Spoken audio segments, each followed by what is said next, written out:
남극 정복을 둘러싼 경쟁. 슈테판 츠바이크 1927년. 소제목입니다. 1912년 1월 18일 로버트 스콧 위도 90도 남극점에 서다. 비밀의 땅을 향하여. 20세기가 되면서 비밀이란 아예 없는 세상이 도래한다. 사람들은 육지 구석구석을 탐색하며 아득히 먼 바다를 휘젓고 다닌다.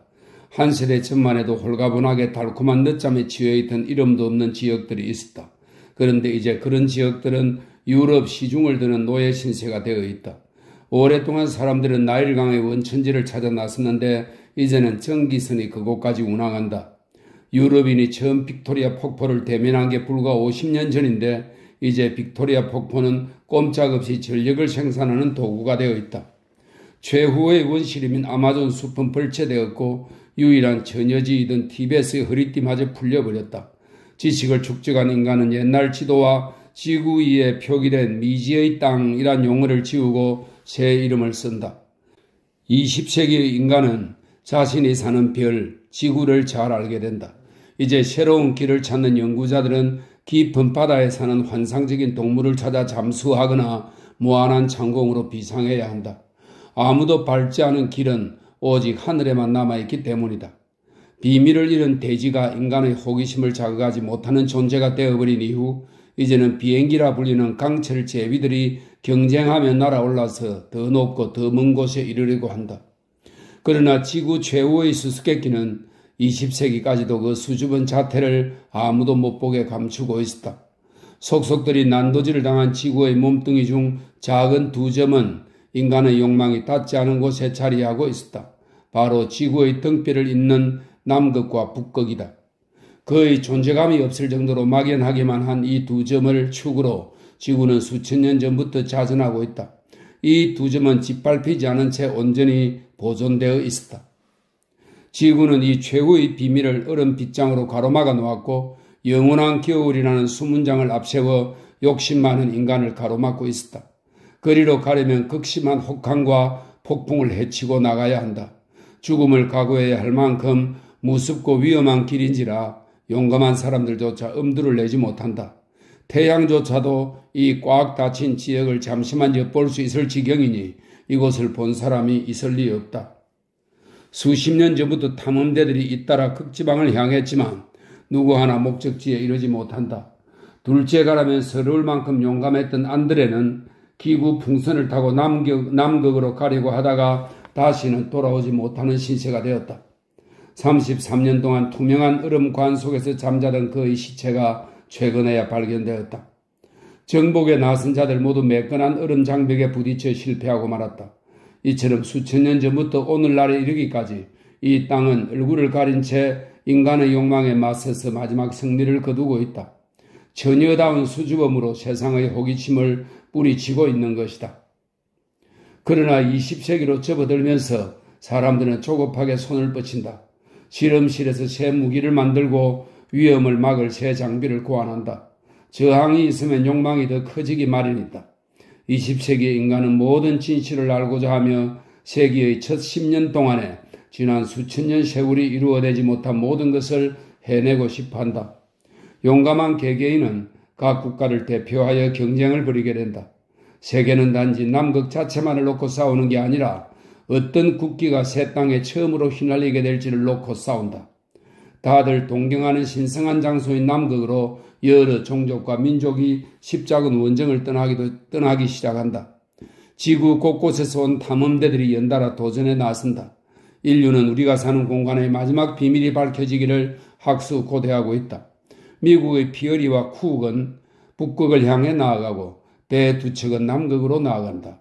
한 척은 노르웨이 사람 아문센이, 다른 한 척은 영국 사람 스콧이 지휘하고 있다. 스콧. 그는 영국의 해군 지휘관이다. 다른 지휘관들과 다를 바 없는 보통 인물이며 그의 생애는 군복무 이력과 일치한다. 그는 상사들이 만족할 만큼 성실히 근무했고 후일 셰클턴의 탐험에 참여했다. 스콧이 나중에 영웅이 될 것임을 암시하는 단서는 찾을 수 없다. 사진에 찍힌 그의 얼굴은 수많은 영국인들처럼 냉정하고 힘이 넘치며 과장됨이 없다. 에너지를 안으로 다져넣은 탓인지 딱딱하게 굳은 표정이다.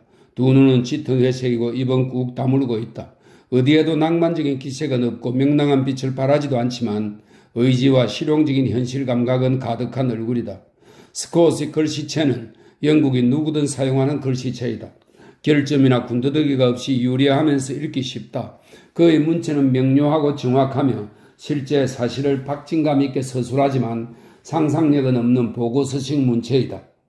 스콧이 구사하는 영어는 투박한 벽돌로 지은 탄탄한 집 같다는 점에서 타키루스의 라틴어와 흡사하다.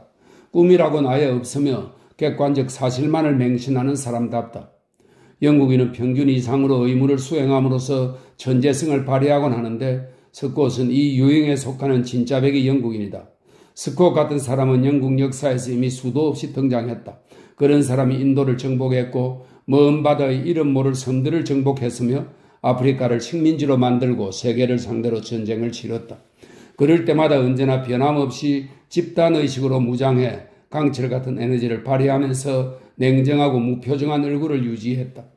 스콧 같은 사람은 과업을 시작하기 전에도 강철 같은 의지를 보여준다. 스콧은 셰클턴이 시작했던 일을 완성하려 한다. 그는 탐험대를 조직하려 하지만 경비가 부족하다. 그러나 그렇다고 포기한다는 건 있을 수 없다. 스콧은 성공을 확신하면서 자신의 전 재산을 쏟아붓고 빚까지 진다. 그의 젊은 아내는 그에게 아들을 선물하지만 스콧은 큰 뜻을 품은 영웅답게 주저없이 아내 곁을 떠난다. 안드로마케를 버리고 전장으로 향하는 헥토르처럼 말이다. 친구와 동료들을 구하기는 어렵지 않다. 지상의 그 무엇도 그의 의지를 꺾을 수는 없다. 그들이 빙해가 시작되는 곳까지 타고 갈 테라노바, 이것은 새로운 땅이라는 뜻입니다. 테라노바는 특이한 배이다. 한편으로는 살아있는 동물로 가득한 노아의 방주이면서 다른 한편으로는 수많은 기구와 책들을 갖춘 현대적 실험실이라는 점에서 이중 설비를 갖추고 있기 때문이다. 인간의 육체와 정신에 없어서는 안 될 것들을 사람이 살지 않은 황량한 세계로 모두 가져가려면 그럴 수밖에 없다. 이 배 안에는 원신의 조잡한 도구와 가죽과 모피, 산 짐승들이 현대의 정교한 최신 장비와 묘한 조합을 이루고 있다. 배뿐만 아니라 전체 프로젝트 역시 놀라운 양면성을 지니고 있다. 이 프로젝트는 모험이지만 꼼꼼히 계산된 사업이기도 하다. 조심성을 최대한 발휘해서 무모한 일을 벌이는 셈이다. 종잡을 수 없는 우연이라는 적에 대처하기 위해 무수한 개개의 변수를 정확히 계산하며 벌이는 모험이라는 얘기다.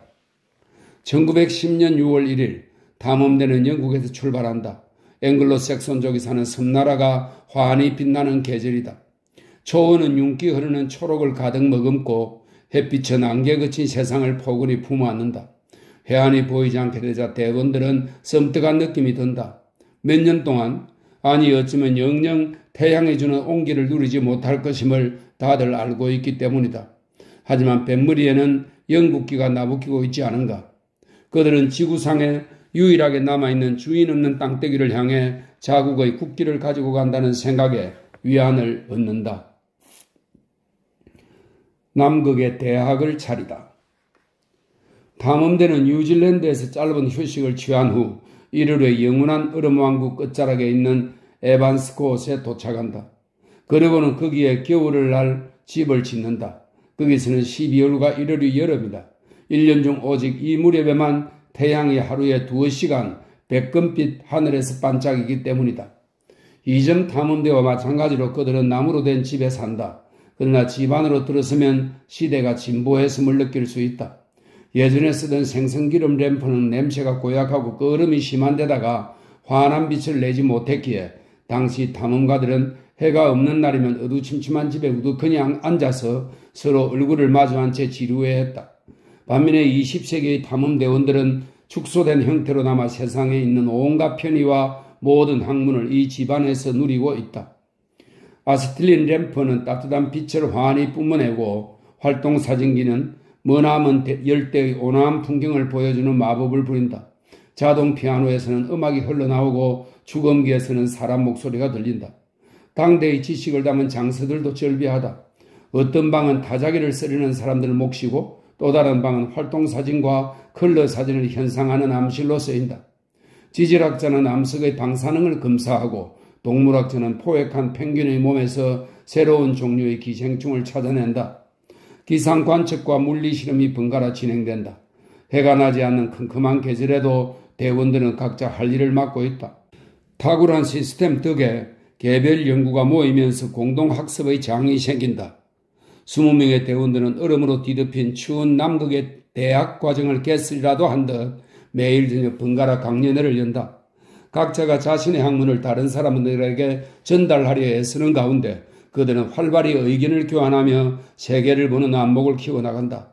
전문 분야 연구자는 전문가의 오만함을 버리고 공동체와 소통하려 한다. 시간이 멈춘 듯 태초의 모습을 간직한 채 외로이 남은 원시세계 한복판에서 30명의 대원들은 20세기의 최첨단 연구 결과를 서로 교환한다. 이곳에서는 역사의 큰 시간 단위뿐 아니라 작은 시간 단위까지도 헛술이 흘러가지 않는다. 이 진지한 사람들이 그 와중에 겨울의 정점인 6월에 멋진 성탄절 파티를 했으며 사우스폴라 타임스라는 익살스러운 신문을 펴내며 즐거워했다는 기록을 읽으면 뭉클해진다. 예를 들어 고래가 나타난 일, 조랑말이 넘어진 일과 같은 자잘한 일들이 엄청난 사건이 되고 장렬하는 오로라, 끔찍한 혹한, 상상을 초월하는 고독감 같은 대단한 일들이 익숙한 일상이 된 삶은 묘한 감동을 준다. 그동안 그들은 조금씩 목표를 향해 전진한다.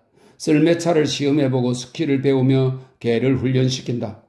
또 대장정을 위해 중간 보급소를 장만한다.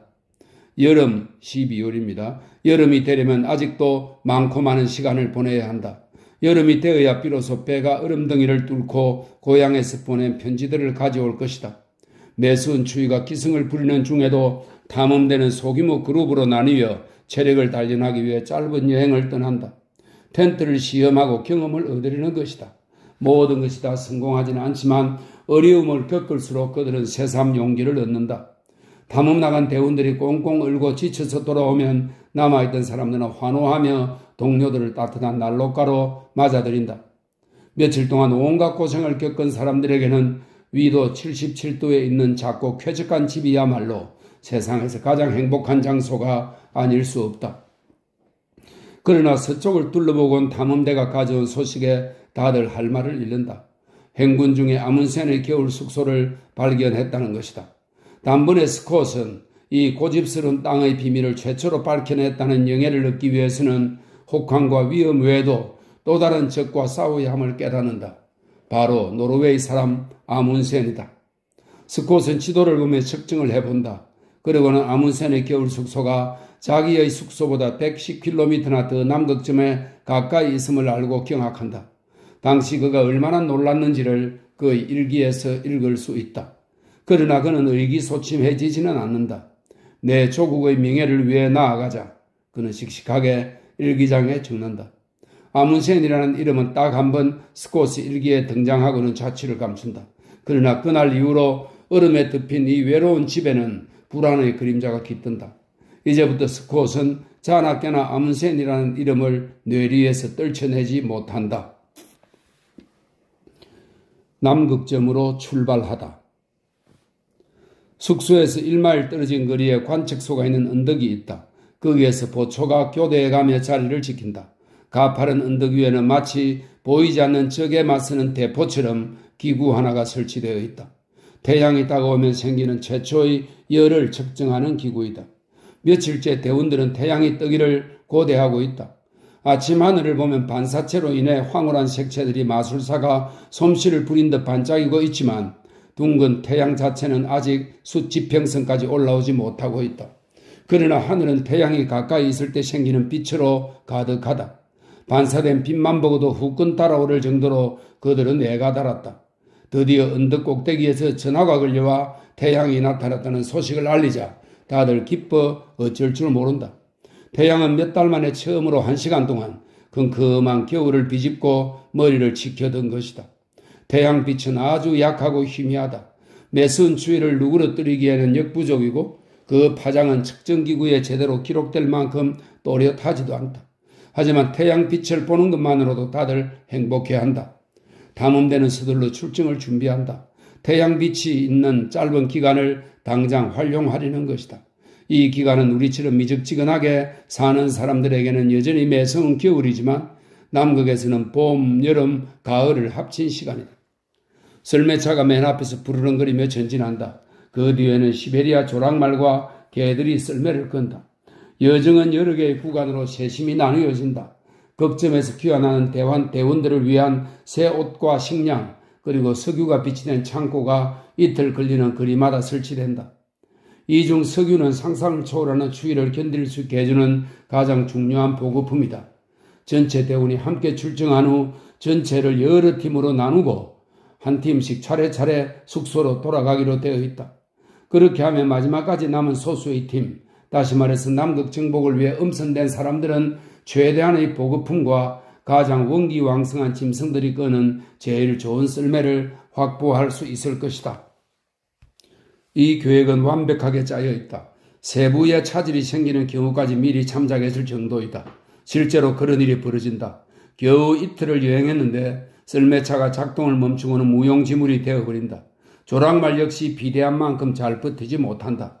다만 이 경우에는 기술적인 도구보다는 생명을 가진 도구가 훨씬 이용 가치가 있다. 도중에 쏘아 죽일 수밖에 없게 된 조랑말들은 굶주린 개들의 훌륭한 먹이가 되기 때문이다. 개들은 배를 채운 후 기운을 차린다. 1911년 11월 1일 그들은 개별 팀으로 나뉘어 출발한다. 사진을 보면 처음에는 30명으로 이루어진 기묘한 행렬이 곧 20명으로 줄고 다음에는 10명으로 줄더니 마지막에는 고작 5이 남아서 아무도 살지 않는 새하얀 황무지를 걷고 있다. 맨 앞에는 항상 야만이 몰골을 한 사람이 하나 보인다. 모피와 목도리를 칭칭 감은 얼굴에서는 수염과 두 눈만이 삐죽이 보인다. 모피 장갑을 낀 손은 조랑말의 고삐를 쥐고 있다. 조랑말은 무거운 짐을 실은 썰매를 끌고 있다. 이 사람 뒤에는 다른 사람이 똑같은 차림을 하고 똑같은 자세로 뒤따르고 그 뒤 다른 사람 역시 그러하다. 20개의 검은 점들이 무한히 펼치는 눈부신 하얀 황무지에서 줄지어 걷고 있다.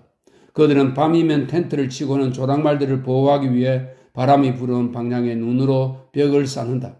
아침이면 다시 차가운 대기를 뚫고 단조롭고 지루한 행진을 시작한다. 수천 년 동안 이 차디찬 대기를 들어맞은 사람은 아무도 없을 것이다. 그러나 걱정거리가 계속 생긴다. 악천후가 이어지면서 하루에 40km는커녕 30km밖에 전진하지 못하는 경우가 자주 생긴다. 탐험대는 적막한 이곳에서 보이지 않는 누군가가 다른 방향에서 같은 목표를 향해 진군하고 있음을 알게 된 이후 하루하루가 아쉬울 수밖에 없다. 이런 상황에서는 극히 사소한 일도 위험을 불러올 수 있다. 개 한 마리가 도망치거나 조랑말 한 마리가 먹이를 먹지 않으면 다들 근심에 휩싸인다. 이 황량한 땅에서는 그것들의 가치가 껑충 치솟기 때문이다. 여기서는 생명체 하나하나가 엄청난 가치를 지니며 그 무엇과도 바꿀 수 없는 정도다. 불멸의 명성을 얻을지가 조랑말의 내 발굽에 달려 있을지도 모른다. 구름 낀 하늘이 태풍을 몰고 오면 영원히 남을 업적이 물거품이 될 수도 있다. 그러는 사이 대원들의 건강 상태에 문제가 생긴다. 몇몇 전 눈에 반사된 자외선 때문에 눈에 염증이 생겼고 다른 이들은 팔다리가 동상에 걸린다. 조랑말들은 먹이가 줄어든 탓에 점점 기운을 잃더니 결국은 비어드모 빙하에 이르기 직전에 쓰러지고 만다. 조랑말들은 외로운 곳에서 2년을 함께 살면서 대원들의 친구가 되어주었다. 대원들은 말들의 이름을 부르며 여러 차례 다정히 쓰다듬어 주곤 했는데 이제는 슬프게도 이 착한 동물들을 죽일 수밖에 없다. 그들은 이 비극의 장소를 도살장이라 부른다. 유일히 낭자한 장소에서 탐험대 일부는 갈라져 돌아가고 나머지 대원들은 최후의 살인적인 구간을 정복하기 위해 나아간다. 남극점을 둘러싼 가파른 빙벽인 비어드모 빙하를 넘어가야 하는데 그러려면 뜨거운 의지를 활활 불태워야 한다. 탐험대의 행군 속도는 점점 줄어든다.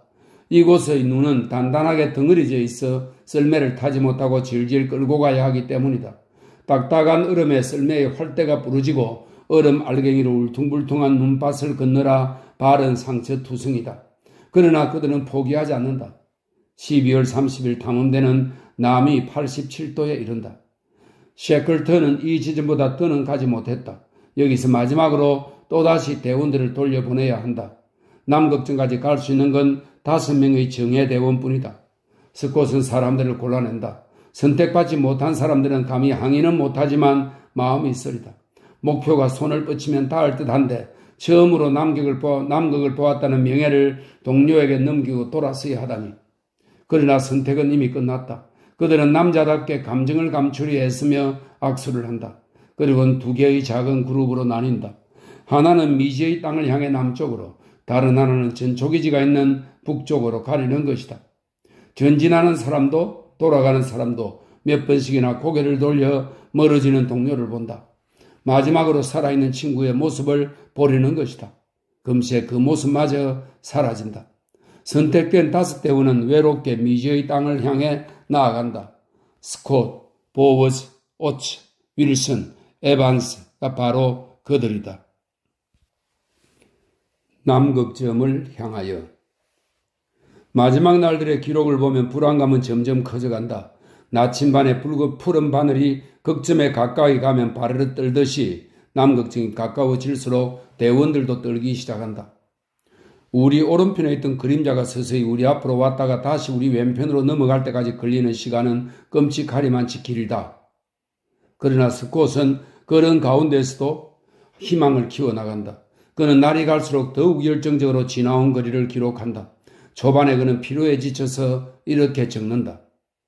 남극까지 고작 150km 남았다. 그러나 이런 식으로 행군을 계속한다면 우리는 버티지 못할 것이다. 이틀 후에는 이렇게 기록한다. 극점까지 아직도 137km 남았다. 우리에게는 몹시 힘든 길이 될 것이다. 그러다가 갑자기 이제까지 없던 승리에 찬 어조로 이렇게 적는다. 남극까지 고작 94km이다.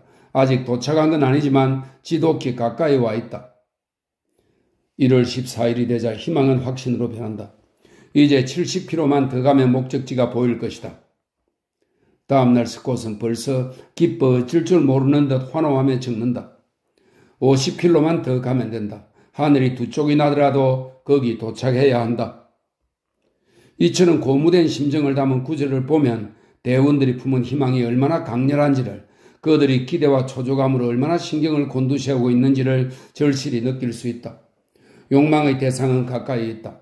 벌써 그들은 이 땅의 마지막 비밀을 향해 손을 뻗친다. 하루만 더 돌격하면 목표를 이루게 될 것이다. 1월 18일. 이날 일기를 보면 분위기는 고조되어 있다. 아침에 그들은 평소보다 일찍 출발한다. 등골이 오사가리만큼 아름다운 비밀을 보리는 조급한 마음에서 잠자리를 뛰쳐나온 것이다. 5 남자는 오후가 될 때까지 쉬지도 않고 14km 거리를 행군한다. 생명체 하나 없는 새하얀 황무지를 그들은 즐거운 마음으로 걷는다. 이제 목표 지점을 놓칠 위해 염려는 안 해도 되고 인류를 위한 위대한 업적을 이미 이룬 것이나 마찬가지이기 때문이다. 그런데 갑자기 일행 중 하나인 보워즈가 당황하면서 광활한 눈밭 위의 작고 검은 점 하나를 뚫어지게 응시한다. 그는 자신이 추측한 것을 감히 입 밖에 내지 못한다. 하지만 모두가 마음속으로 똑같은 생각을 하고 있다. 사람의 손길이 여기에 길을 표시해 놓았구나. 이 끔찍한 생각에 다들 몸서리를 친다. 그들은 억지로 자신을 진정시키려 한다. 저기 보이는 것은 얼음이 갈라진 틈이거나 반사현상으로 인한 착시임이 분명하다는 말을 주고받기까지 한다. 무인도에 살던 로빈슨 크루소가 낯선 발자국을 보고는 처음에는 자신의 발자국일 거라고 억지를 부렸듯이 말이다. 떨리는 심장을 부여잡고 극점에 다가가는 동안 그들은 여전히 서로를 속이려 든다. 하지만 아문센이 이끄는 노르웨이 탐험가가 자신들보다 먼저 여기 왔었다는 진실을 모르는 사람은 아무도 없다. 마지막 의구심은 확실한 사실 앞에서 산산조각이 난다. 썰매 막대 위에 검은 깃발이 하나 높이 꽂혀 있고 캠프를 쳤던 흔적, 썰매의 활목들과 무수한 개 발자국이 남아있다. 아문센이 여기 머물다 간 것이다. 인류 역사상 있을 수 없는 끔찍한 일이 일어났다. 지구의 남극은 수천 년 동안, 아니 어쩌면 세상이 개벽한 이래로 인간의 눈길이 닿은 적이 없는 곳이었는데 찰나에 불과한 15일이라는 짧은 기간에 2번이나 사람이 찾아온 셈이다. 그런데 그들은 2번째이다. 한 달이 100만 번이 되는 긴 세월 가운데 딱 한 달 차이로 2등이지만 인류 역사에서는 1등이 모든 것을 얻고 2등은 아무것도 얻지 못하는 법이다. 지난 몇 주, 몇 달, 몇 년 동안 가진 노력을 아끼지 않고 숱한 고통을 견디면서도 희망을 잃지 않았건만 이 모두가 말짱 헛수고라니. 그토록 애를 쓰고 고생을 하며 아픔을 견뎌낸 대가가 고직 이것인가? 스콧은 일기장에 이렇게 쓴다. 이제 꿈은 산산조각이 났다. 대원들은 눈물을 흘린다. 너무나 지쳤지만 밤에도 잠을 이루지 못할 지경이다. 참담한 심정으로 희망을 잃은 사형수처럼 그들은 극점을 향해 마지막 발걸음을 옮긴다. 환호하며 거리로 달려가려고 했는데 말이다. 아무도 다른 사람을 위로하려 들지 않는다.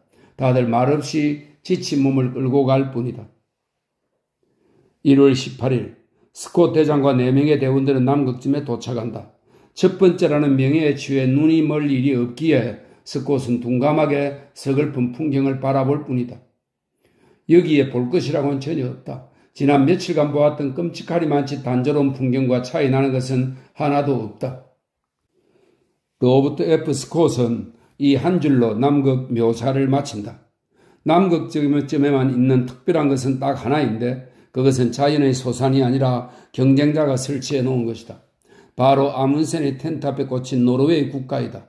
그것은 철옹성 같은 극점에 자리를 잡고는 승리를 기뻐하는 듯 오만방자하게 나부끼고 있다. 정복자는 자기 뒤를 이어 이 장소에 올 생면부지의 2등에게 편지를 남겨놓았다. 노르웨이의 호콘 왕에게 동봉한 글을 전해달라는 당부가 담겨있다. 스콧은 자신의 모든 것을 걸었던 업적을 다른 사람이 이루었다는 사실을 세상 사람들에게 증언해야 하는 처지가 된다. 너무도 가혹한 의무이지만 충실히 이행하는 수밖에 없다. 그들은 슬픈 심정으로 영국기 유니언 잭을 너무 늦게 남아 성자 아문센의 깃발 옆에 꽂는다. 그러고는 야망을 이루지 못한 채 그 장소를 떠난다. 그들 뒤로 찬바람이 매섭다. 앞날을 내다본 듯 불길한 심정으로 스콧은 일기장에 쓴다. 돌아갈 길이 두렵다. 무너져가는 대원들. 돌아가는 길은 10배나 더 위험하다. 극점으로 갈 때는 나침반만 사용하면 되었지만 돌아갈 때는 나침반 말고도 자기들이 남겼던 흔적을 놓치지 않도록 각별히 주의해야 한다. 여러 주 내내 단 한 차례도 그 흔적을 놓치지 않아야 중간 보급소를 찾을 수 있다. 그래야만 식량과 의류를 얻을 수 있고 몇 갤런의 석유로 몸을 덮일 수 있다. 눈보라로 시야가 가리면 한 발짝 뗄 때마다 불안이 엄습한다. 길에서 조금이라도 어긋나면 곧장 죽음으로 직진할 게 뻔하기 때문이다. 게다가 지금 그들은 처음 출발했을 때처럼 원기왕성한 상태가 아니다. 당신은 풍부한 식사를 해왔던 탓에 몸은 화학적 에너지를 비축했고 남극의 전초기지에 있는 따뜻한 숙소를 막 나선 터라 그들의 몸은 열기를 품고 있었다. 그러나 지금은 그들 가슴속에 강철 같은 의지마저 풀려있다. 남극을 향해 갈 때 그들은 전 인류의 호기심과 동경을 대표한다는 숭고한 생각의 영웅처럼 갖은 노력을 쏟아부었고 불멸의 업적을 이루리라 믿었기에 초인적인 힘을 발휘할 수 있었다. 그런데 이제 그들은 그저 살아남기 위해 언젠가는 죽을 몸뚱이 하나를 건지기 위해 싸울 따름이다. 고향으로 돌아가더라도 명예를 누리지는 못할 것이다. 어쩌면 그들은 마음속에서 귀향을 바라기는커녕 두려워하는지도 모른다. 그 무렵에 메모들을 읽으면서 슴뜩해진다. 악천후가 계속되고 겨울이 평소보다 빨리 찾아든다. 부드럽던 눈이 굵은 알갱이로 뭉쳐서 깔꼬리처럼 신발에 들러붙는 바람에 걸음을 떼기가 쉽지 않다. 가뜩이나 지친 몸은 혹한에 무너져 내린다. 며칠째 길을 잃고 헤매다가 중간 보급소에 도착할 때마다 그들은 나지막이 환호성을 지른다. 그럴 때면 그들의 기록에는 잠시나마 믿음의 불씨가 파닥인다. 이 사람들이 고립무원의 처지에서도 정신적 위대함을 잃지 않았음을 인상깊게 보여주는 대목이 하나 있다. 과학자 윌슨은 죽음을 코앞에 두고서도 학자답게 관찰을 계속하면서 자신의 썰매에 온갖 필수품 외에도 16kg이나 되는 희귀 광물을 싣고 나른다. 그러나 인간의 용기는 자연의 막강한 힘 앞에서 서서히 무릎을 꿇는다.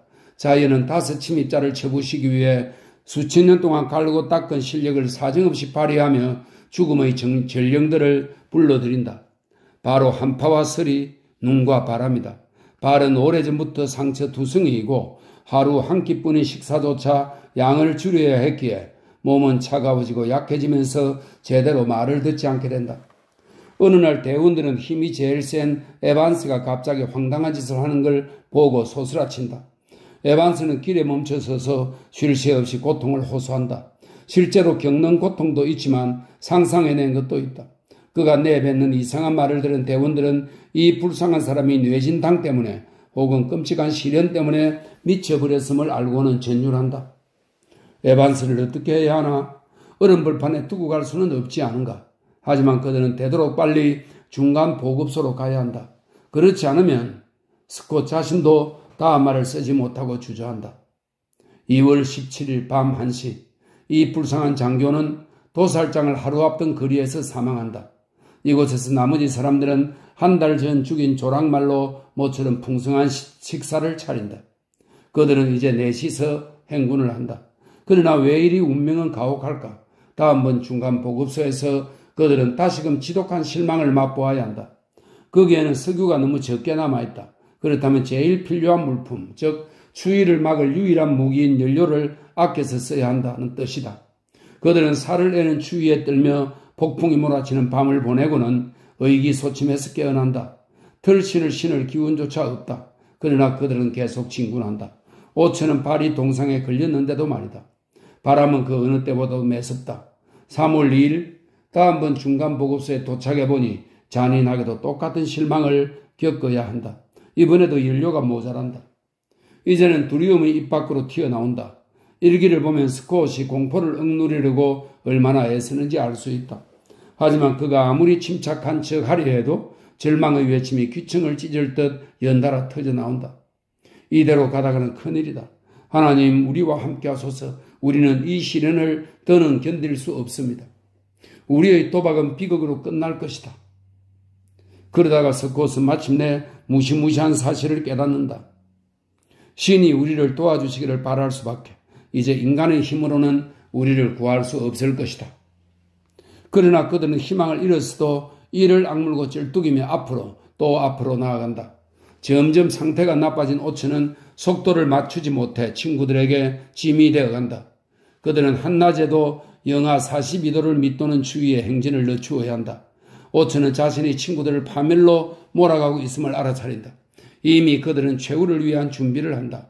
필요한 경우 죽음을 앞당기기 위해 과학자 윌슨에게서 각각 모르핀을 10알씩 건네받는다. 그들은 하루 더 병든 오츠와 함께 가려고 애쓴다. 그러고 나서 오츠는 자신을 침낭 속에 남겨두고 나머지 대원들은 갈 길을 가라고 부탁한다. 그들은 그렇게 한다면 짐을 들 수 있음을 잘 알고 있음에도 불구하고 오츠의 제안을 단호히 거부한다. 병든 오츠는 얼어붙은 다리로 몇 킬로미터를 비틀대며 야영지까지 간다. 그러고는 다음날 아침까지 동료들과 함께 잔다. 아침에 밖을 내다보니 돌풍이 기승을 부리고 있다. 갑자기 오츠가 일어선다. 잠시 밖에 좀 나갔다 오겠습니다. 그가 친구들에게 말한다. 조금 오래 걸릴지도 모르겠습니다. 다른 사람들은 몸을 뜬다. 다들 왜 그가 나가려는지 알고 있다. 그러나 아무도 감히 그를 말리지 못한다. 작별의 악수를 하지도 못한다. 이니스킬링 기병대 대위 로런스 오츠가 영웅답게 죽음을 맞으러 간다는 사실에 그들 모두가 경외심을 느끼기 때문이다. 지치고 쇠약해진 세 사람은 끝없이 펼쳐진 황량한 얼음불판을 걷는다. 이미 희망은 없지만 막연한 생존 본능만은 남아서 휘청대면서 걸음을 떼고 있다. 날씨는 갈수록 더 사나워진다. 중간 보급소에 들를 때마다 다시금 실망하지 않을 수 없다. 어디든 기름이 모자라니 난방을 할 수가 없다. 3월 21일 다음 보급소까지는 겨우 20km 남았지만 바람이 잡아먹을 듯한 기세로 부니 텐트를 떠날 수가 없다. 그들은 매일 저녁 다음날 아침에는 보급소에 도착할 수 있으리라는 희망으로 잠자리에 든다. 그러는 동안 식량이 똥이 나면서 마지막 희망도 사라진다. 연료는 다 썼는데 기온은 영하 40도이다. 모든 희망이 사라진다. 이제는 굶어 죽느냐 얼어 죽느냐 둘 중 하나를 선택할 수 있을 뿐이다. 세 사람은 새하얀 원시세계 한복판에 자리한 작은 텐트 안에서 8일 동안 피할 수 없는 죽음에 맞서서 싸운다. 3월 29일 그들은 기적이 일어난다 해도 자신들이 살아남지는 못할 것임을 깨닫는다.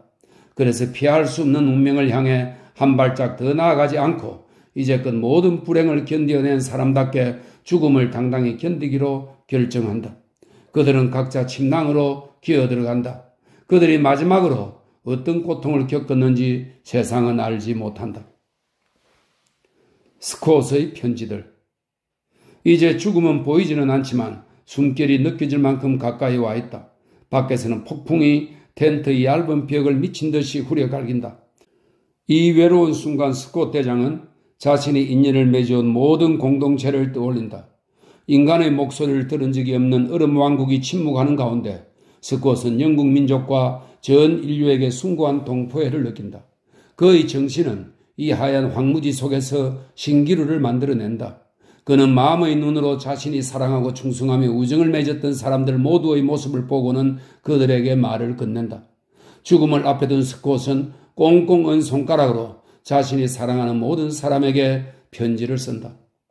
이 편지들을 읽으면 경탄이 절로 나온다. 죽음을 눈앞에 둔 스콧은 온갖 사소한 일들을 잊은 채 텅 빈 하늘의 수정 같은 대기를 편지 속으로 불어 넣으려는 듯 하다. 이 편지들은 특정한 사람을 수신인으로 지정하고 있지만 전 인류에게 건네는 말이기도 하다. 동시대인을 위해 쓰였지만 앞으로 살 사람들에게 건네는 말이다. 그는 아내에게 쓴 편지에서 가장 소중한 유산인 아들을 잘 키워달라고 당부한다. 그러고는 세계사에서 매우 고귀한 업적을 이룬 사람은 자신에 대해 이렇게 고백한다. 당신도 알다시피 나는 늘 부지런해지려고 나 스스로 다그쳐야만 했어. 그렇지 않았다면 게으름을 피웠을 거요. 죽음을 눈앞에 두고도 그는 자신의 결정을 후회하기는커녕 자랑스러워한다. 당신에게 이 여행에서 있었던 일들을 어찌 다 얘기할 수 있겠소? 집에 편안히 있지 않고 여행을 떠난 건 정말 잘한 일이었소. 그리고 그는 죽을 때까지 고난을 함께한 대원들의 아내와 어머니에게 충실한 동료의 자격으로 편지를 쓴다. 그들이 영웅임을 증명하기 위해서이다. 그는 죽어가면서도 초인이라도 된 듯 이 순간은 위대하며 이런 최후가 의미 있음을 확신하며 대원들의 유족을 위로한다.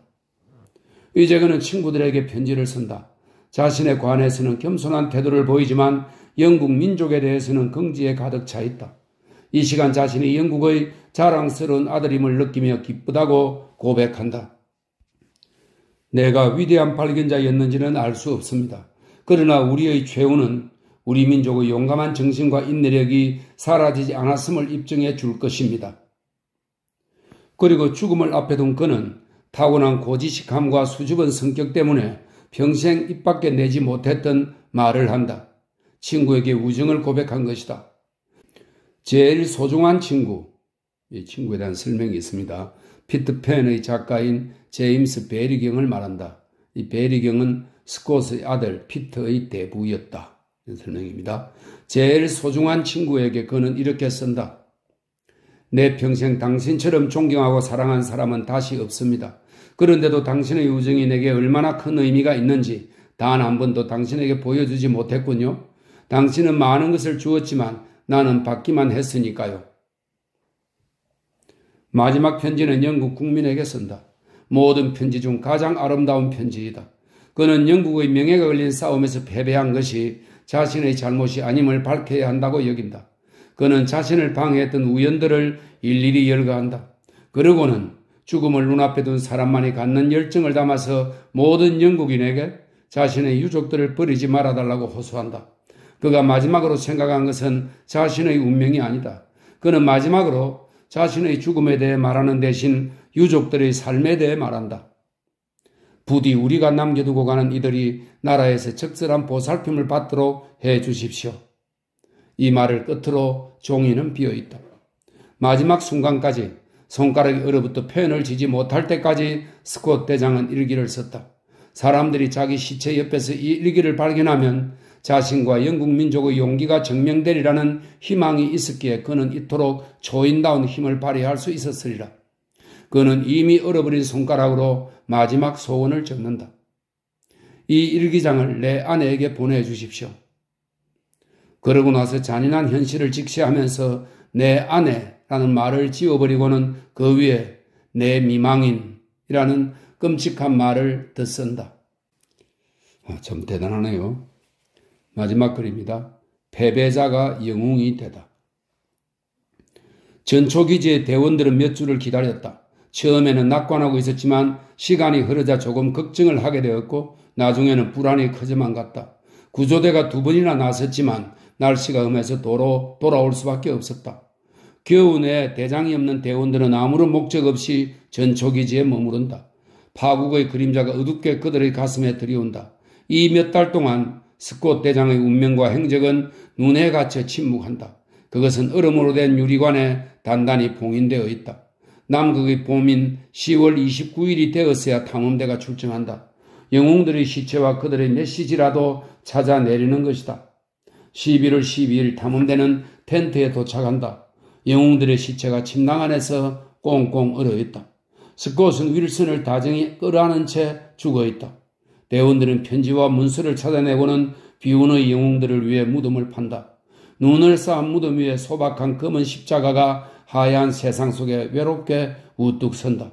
이로써 인류 역사에 남을 위대한 업적의 증거는 하얀 눈 아래 영원히 파묻힌다. 그러나 그렇게 되지는 않는다. 그들의 업적이 되살아난 것이다. 예상하지 않은 놀라운 일이다. 우리 최첨단 기술 시대의 멋진 기적이 아닐 수 없다. 대원들이 가져온 감광판과 필름들을 화학약품에 담그니 그림들이 살아난다. 스콧과 대원들이 행군하는 모습과 남극점의 풍경이 보인다. 스콧 탐험대와 아문셋 말고는 아무도 보지 못한 풍경이다. 전선을 타고 스콧의 말과 편지에 담긴 메시지가 전달되자 세상은 깜짝 놀란다. 대영제국의 대성당에서 국왕이 영웅들을 기리며 무릎을 꿇는다. 이처럼 허사가 된 듯한 일이 풍요로운 결실을 거두게 되고 목표를 이루지 못한 영웅이 성취할 수 없는 목표를 향해 정진하라고 호소하자 인류는 감동한다. 대립의 큰 구도에서 보면 영웅적인 죽음이 있어야 삶은 고양되고 몰락이 있어야 무한한 상승의지가 솟아나오는 법이다. 우연한 성공과 손쉬운 성취를 보고 고무되는 것은 명예욕에 불과하다. 한 인간이 막강한 운명을 상대로 이길 수 없는 싸움을 벌이다가 몰락하는 것을 보는 것만큼 우리의 마음을 더 높이는 일은 다시 없을 것이다. 이것이야말로 어느 시대나 가장 위대한 비극이다. 시인은 몇 차례 그런 비극을 만들어내지만 삶은 수도 없이 만들어낸다.